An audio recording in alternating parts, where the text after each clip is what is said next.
Bienvenue dans cette nouvelle édition du QG Week-end. Voici les titres.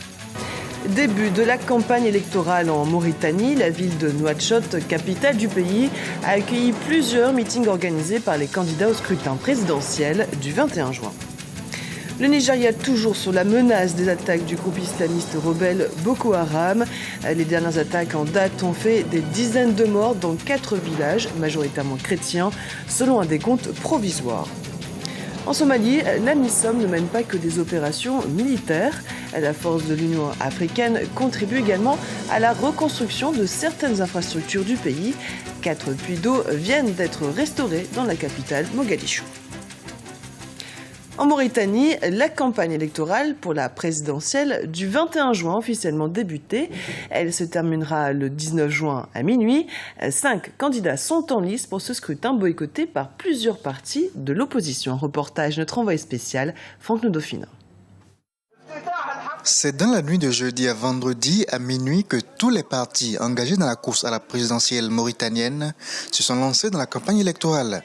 3 des 5 candidats au scrutin ont choisi la ville de Nouakchott pour ouvrir officiellement la campagne. Le parti au pouvoir, conduit par son candidat, l'actuel président Mohamed Ould Abdelaziz, a ouvert sa campagne bien loin à Kaïdi, à 400 km de la capitale. Mais ces militants de la ville de Nouakchott ont marqué l'événement par l'organisation de meetings et d'événements divers. Nous sommes confiants à 100%, mais comme on dit, un combat n'est jamais gagné avant de l'avoir livré. Nous allons battre campagne, nous allons convaincre les citoyens de voter pour notre candidat en espérant pouvoir passer dès le premier tour avec un score extrêmement honorable. Le candidat du parti El William Boydel Ould Oumed, lui, a ouvert sa campagne dans la ville de Nouakchott devant ses militants venus nombreux l'encourager. C'est un candidat cohérent, juste et clair, concis par rapport à son programme et ses points de vue. Donc c'est ça que nous comptons vivre, essayer de rentrer partout en Mauritanie, de Ndiago à Vassala, de Birmogren à Kabou, pour pouvoir encadrer tous les Mauritaniens, pour qu'ils votent à notre candidat, le président Bodjoul Houmaï. Au centre-ville de la capitale, le candidat de l'IRA, Biram Ould Abeid, a également ouvert sa campagne électorale vendredi. Sa cible, la jeunesse et les populations pauvres. Son thème, la lutte contre toutes les formes d'esclavage en Mauritanie. C'est une candidature de rupture avec le système de la prédation des droits de l'homme. C'est une candidature de rupture avec les formes d'esclavage moderne dans les mines, dans les usines, dans les ports, dans tous les domaines. Maître Moulay Idriss, la seule femme présente dans la course à la présidentielle, était également à Nouakchott pour ouvrir la campagne devant ses militants. Le candidat de l'Alliance pour la justice et la démocratie, Ibrahim Assar, lui, a ouvert sa campagne dans la ville minière de Zouérat au nord du pays. Les 5 prétendants au fauteuil présidentiel ont donc 2 semaines pour convaincre les électeurs mauritaniens. Rappelons qu'une partie de l'opposition réunie au sein du Forum national pour la démocratie et l'unité ne participe pas au scrutin. Le président camerounais Paul Biya, distingué par l'Union panafricaine des avocats. Le chef de l'État a reçu un prix pour la résolution pacifique du conflit frontalier avec le Nigeria. Ce prix, qui comprend un trophée et un diplôme, lui a été remis par l'ancien président sud-africain Thabo Mbeki. Le Nigeria compte parmi les meilleures économies du continent par ailleurs. Son armée est l'une des plus développées. Pourtant, le pays semble impuissant face aux exactions commises jour après jour par le groupe islamiste Boko Haram. Guillaume Durand.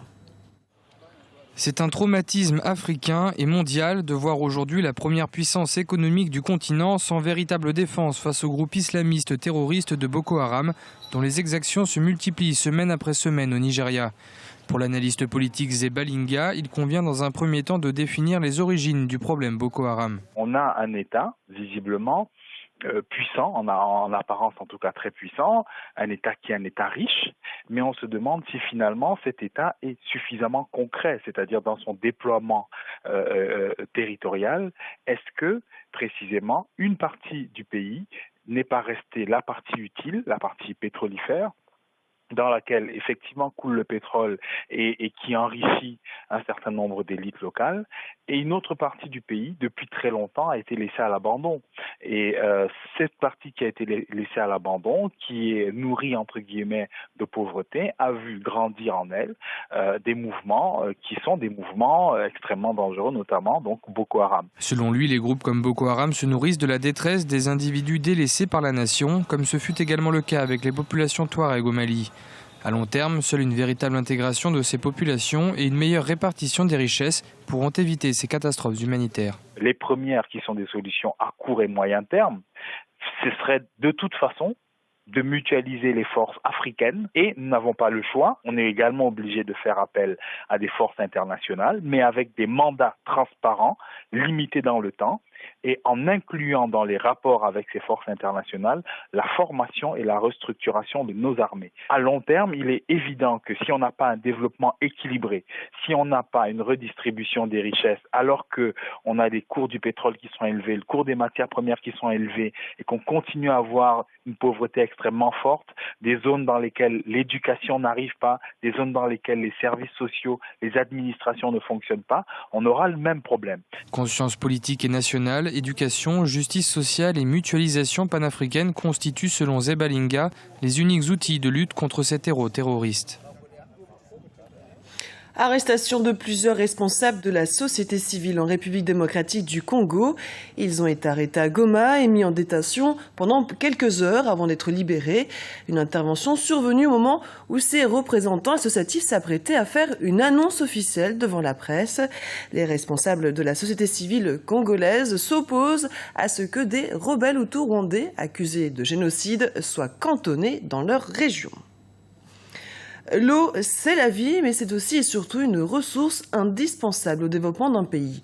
En Somalie, le groupe islamiste Al-Shabaab continue de mener des attaques qui menacent la stabilité du pays. Face à cette menace, la MISOM mène des opérations militaires, mais pas seulement. La branche humanitaire de la force de l'Union africaine se donne également pour mission de rétablir, de reconstruire ce qui a été détruit, avec une priorité, remettre en état de marche les infrastructures d'eau potable. Un sujet de la rédaction. En Somalie, 4 quartiers de la capitale Mogadiscio sont à nouveau ravitaillés en eau potable. 4 puits viennent d'être rénovés par la MISOM, la mission de l'Union africaine en Somalie. La population a grand besoin de ce type d'infrastructure. Nous remercions le bureau humanitaire de la MISOM pour les efforts entrepris. Dans nos futurs proches, nous comptons étendre ce type de construction dans les autres quartiers de la ville. La Somalie a été dévastée par 2 décennies de guerre. Lentement, le pays se reconstruit. C'est important de compléter nos efforts militaires par ce type d'action humanitaire. C'est une question de bon sens. Nous voulons essayer d'élever le niveau de vie des habitants en fournissant des services de base. La plupart des zones que nous avons reprises des mains des islamistes Al-Shabaab sont dévastées. L'eau potable reste l'une des commodités les plus difficiles à trouver en Somalie. Moins de 4 habitants sur 10 y ont accès. Nous avons un besoin urgent d'eau et nous sommes heureux d'assister à la cérémonie de ces puits.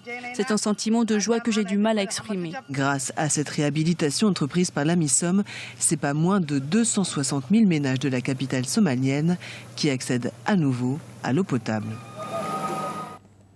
Ce journal a été préparé par l'ensemble de la rédaction. Merci pour votre fidélité. Dans un instant, une nouvelle édition du QG Weekend sur Africa 24.